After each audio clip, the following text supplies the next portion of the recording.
Hey, I'm Dr. Sean Christian, physician, author, entrepreneur, and founder of Confidenceiatry. In this video, I'm going to be introducing you to a new way of thinking called systems thinking. This is a new concept I am introducing you to, so be sure you watch till the end. Before we get into the details, I want to let you know that we post new videos on this channel every Friday, so be sure you hit the subscribe button and the bell icon so you don't miss out on any important videos like this. Without further ado, let's begin. What is systems thinking? Essentially, in systems thinking, one observes all the different moving parts of an element or structure as one. A good example of this is a car. When you dismantle a car and break it down into all the little parts and pieces, such as transmission, radiator, alternator, suspension, tires, brakes, and steering wheel, it is no longer a car. All those parts and pieces combined work synergistically together to make the car and allow it to run. Systems thinking is just like this. All the separate moving parts of different structures and elements combined is what makes it one. Why does this matter?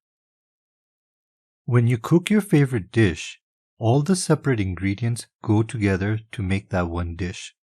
What would happen if you add too little or too many spices? You change the taste and possibly even ruin the dish.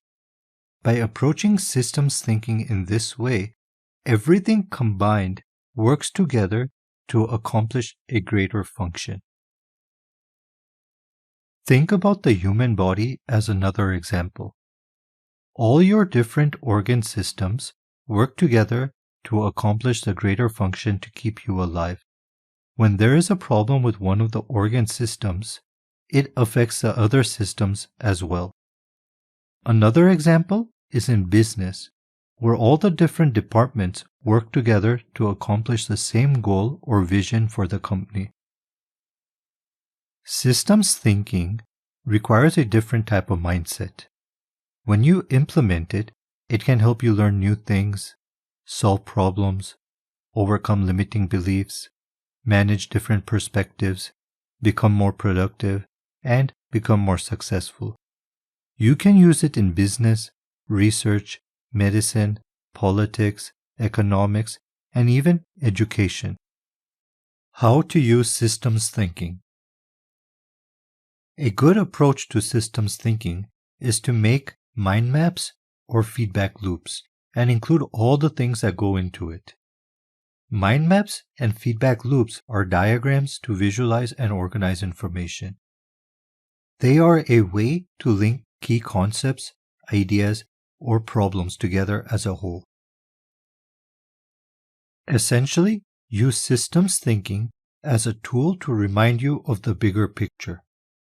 Consider all the individual parts that work together to make the bigger picture. Be sure to keep in mind all the people and departments who will be affected positively or negatively. Keep the following 3 questions in mind. 1.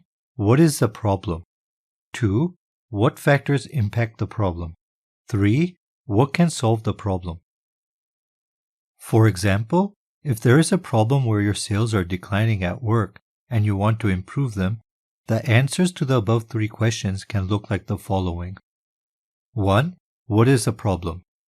Decline in sales. 2. What factors impact the problem? Bad product or outdated technology? Bad customer service? Or poor instructions? 3. What can solve the problem? Analyze the product to see if there's something you can change or improve. Provide better customer service or train customer service representatives to provide better service.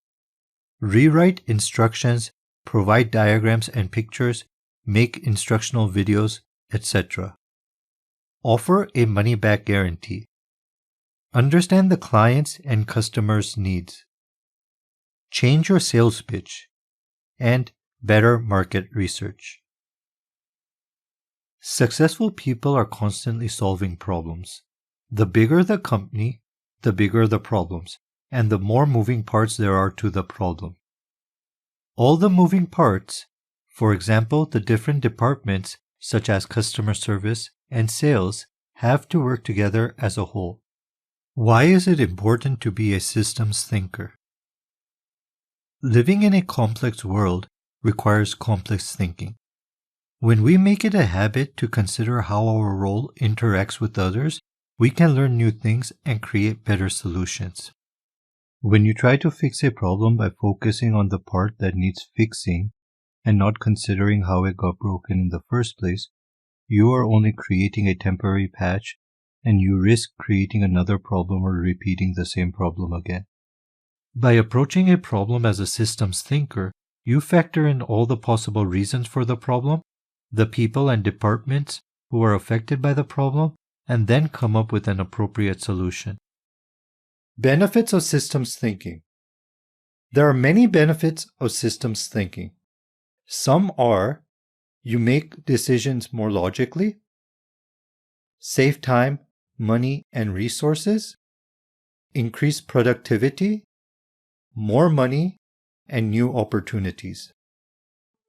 Systems thinking versus traditional analysis. Since we have covered systems thinking so far, it wouldn't be fair if I don't explain how systems thinking differs from traditional analysis. The following table will break down traditional analysis and systems thinking to give you a better idea. Traditional analysis considers elements in a system separately, assumes a problem has a specific cause or solution, improve individual elements to improve results, and has a step-by-step process. On the other hand, systems thinking, individual elements are observed as a whole, recognizes a problem can have multiple causes or solutions, improve results by modifying all the interconnecting parts, can have multiple entry, exits, and feedback loops. If you or your organization have ever encountered a problem without success, it could be possible that you are using a traditional analysis method and a simple cause-effect relationship may not fully explain or solve the problem. Systems thinking may help identify other cause and effect areas and suggest new ways to address the problem.